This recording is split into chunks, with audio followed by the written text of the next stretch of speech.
today I would like to share my views and my opinions about the topic animal welfare in India.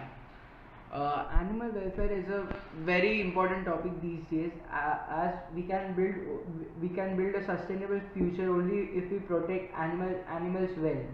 Animal if we protect animals well, we would be able to fight the major problems of our society, like poverty, various infectious diseases, etc. So it's a very important topic these days, and I think we should take a few steps to protect animals from various protect animals. And if we have such solutions to protect animals, then we would have healthier animals, which would in return give us healthier livestock, which would help in our day-to-day lifestyle, which would help in our day-to-day lifestyle and help us have a better future and have a safe future for the coming generations. Thank you.